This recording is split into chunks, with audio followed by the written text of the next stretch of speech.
In 2020, the struggling Detroit Pistons would land the 7th pick in the upcoming NBA draft, and their selection later proved to be a move that would haunt them. Detroit Pistons select Killian Hayes from Lakeland, Florida. Although future superstar guards like Tyrese Halliburton and Tyrese Maxey were still on the table, the Detroit Pistons selected French-American point guard from the Basketball Bundesliga in Germany. Although an unconventional route to the NBA through Europe, Hayes wasn't the first player to be selected from overseas from the draft, with the 3rd pick LaMelo Ball coming from the NBL in Australia.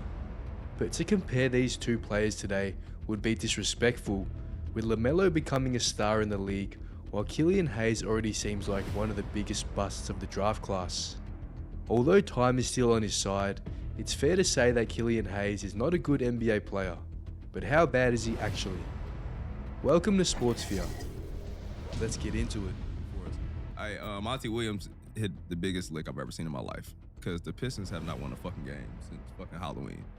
Yeah, they are bad. I don't know why he played. Never mind. I ain't trying to hate on nobody, but Nah, it's Killian basketball. Hayes is. Free Jaden Ivey. My goodness, bro. Like, It's nasty, bro. it's not a good look, bro. They don't. Killian Hayes can't. He's not a. Yeah, respect to He's not Killian. an NBA starter. No disrespect. Killian Hayes was born in Lakeland, Florida in the United States to an American father and French mother. And with his father Darren Hayes playing professional basketball in the American Basketball Association, it seemed like Killian was influenced greatly by his father to pick up a basketball. Despite being born in the States, Killian moved back to Cholet, France, as his father began playing in the French league. As time went on, Killian seemed to go back and forth between France and the United States, but no matter where he was always around basketball. As a young kid, Hayes would play pickup basketball, usually with older competition, as he slowly began to fall in love with the game. As a result, Killian spent most of his time as a kid playing for the youth team of Cholet Basketball, which was his dad's former club. As he started taking the game more seriously, although Killian wanted to play high school and college ball in America, his dad recommended him to stay in France, due to him having a certain negative outlook on the USA basketball system, having come out of it himself. Like many NBA players his age, he was inspired by Dwayne Wade's game, as well as dribbling moves from And One. Despite receiving offers from prestigious basketball programs in France, Hayes would end up playing for Espoirs Colette in the French Under-21 League. This was a big move for Killian Hayes, and it showed just how skilled he was as just a young player, because in his first season in 2016, he was on average 6 years younger than most of his teammates and opponents, being just 15 years old. In his rookie seasons for the Espoirs, he played 15 minutes per game, averaging almost 5 points and over 2 assists. And in the following 2017-18 season, he would take a big leap for the Espoirs, averaging 16.6 points, 4 rebounds and 7 assists on the season, before being named the regular season MVP at just 16 years old. With this significant achievement, the following year saw him join the senior team, playing against grown men. And in his rookie season, he averaged 2.2 points and 1.2 assists in 9 minutes of game time. After this season, he signed a 3-year professional contract with the senior Cholet team. However, things would soon turn bad. Internal issues and injuries to Hayes and other players saw Cholet start the season in last place, which soon saw them part ways with their head coach.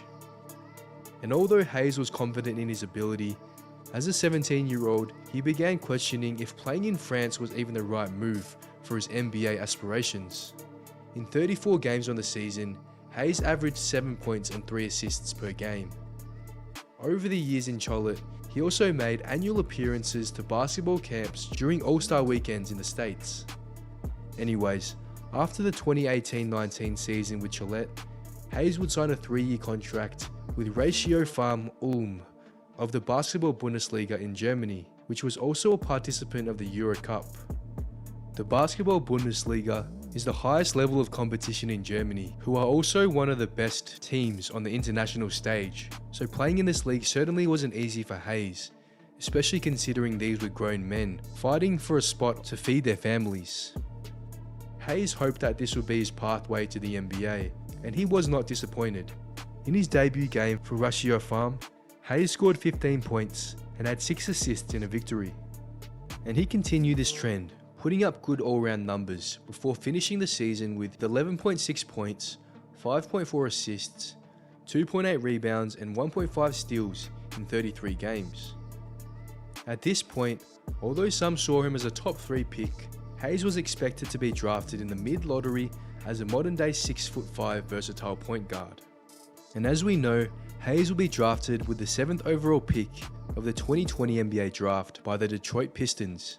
Despite high hopes from Pistons fans, Hayes would start off his NBA career pretty poorly. Early on, it was clear that he wasn't used to the intensity of the NBA, and he just seemed out of place, exhibited through his abysmal shooting and high turnovers. On top of this, his season came to a standstill after a hip injury in January, seeing him out for the majority of the remaining season. He ended his rookie season with 6.8 points, 5.3 assists, 2.7 rebounds and 1 steal per game in 26 games, achieving this on 3.2 turnovers while shooting under 28% from 3 and under 40% from 2. Although he seemed to have potential as a good facilitator, his shooting efficiency clearly had to improve for him to stay in the NBA. But he was just a rookie, and a slow start can often be a perfect wake-up call on where he needs to improve the most. But to be fair to Killian, the Detroit Pistons have been a bottom team in the league for a while, also with a lack of leadership and veteran presence, so having a slow start to his career wasn't all his fault. The following season saw Killian play most of the Pistons games and starting in most of those games also. Although he cut down on his turnovers greatly and increased his field goal percentage, his three-point shooting remained lackluster at just over 26%, and considering the importance of the three-point shot in the modern NBA, Killian Hayes was beginning to see some bust allegations after his sophomore season. His mediocrity for a top draft pick continued in the following season. Although he averaged career highs of over 10 points and 6 assists per game, which saw some hope instilled in some Pistons fans, but as the losses started piling up for Detroit and you look deeper into Hayes' stats, things didn't look so promising.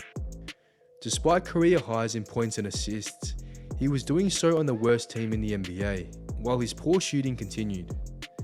As a matter of fact, in the 2022-23 season, Hayes had the worst true shooting percentage in the NBA with 45.5%. And just for comparison, the second worst was Dylan Brooks at 49.4%. So Killian Hayes was the most inefficient player in the entire NBA, and it wasn't even close. For many players with low true shooting percentages, they often make up for it on the defensive end. However, Killian was just an average defender at best. And after this season, alarm bells started ringing as to the validity of Killian Hayes in the NBA. In his 4th season so far, in 25 games Hayes has played, he's averaging 9 points, 4.4 assists and 3 rebounds, shooting an improved 43% from the field and over 30% from 3. That being said, the Pistons have solidified themselves as the worst team in the NBA by a mile, losing the past 29 games as of this recording. Some claim this is tanking from the Detroit Pistons, and others claim they just suck. But what's for certain is Killian Hayes has proved to be a very average NBA player at best. With that said, how bad is he actually? Although it's easy to call Killian Hayes a terrible player, let's look at what he's done well. With an especially rough first 2 seasons, he's now shown some signs of better decision making on the court, achieving this through taking better shots and taking care of the ball more. However, he's still a below average 3-point shooter, although his free throw percentage has always been decent. His most notable attribute is his passing ability, which is above average when compared to the rest of his draft class. As for defensively, he seems like a willing defender, however is still average at best for his experience. So is he one of the worst players in the NBA? Well, considering he's just 22 years old, it's hard to put that label on him, but considering he was picked early in the lottery, he's been a lot worse than expected, seeming more like a 2nd round pick. Some may find it surprising that the Pistons are still giving him a starting role with significant minutes, as Killian seems more like a 10-minute per game bench player at this stage. Not the worst player in the NBA, nor the worst player in his draft class, but certainly not a starter level player on any team, and that includes the worst team in the NBA, the Pistons. It's no secret that the next couple years will be make and break seasons for Hayes, and if he can't improve quick enough, we may see him start playing in the G League very soon. Anyways, that's it for the video. Thanks for watching Sportsphere. How bad do you think Killian Hayes is? Please let us know in the comments below, and we'll see you next time.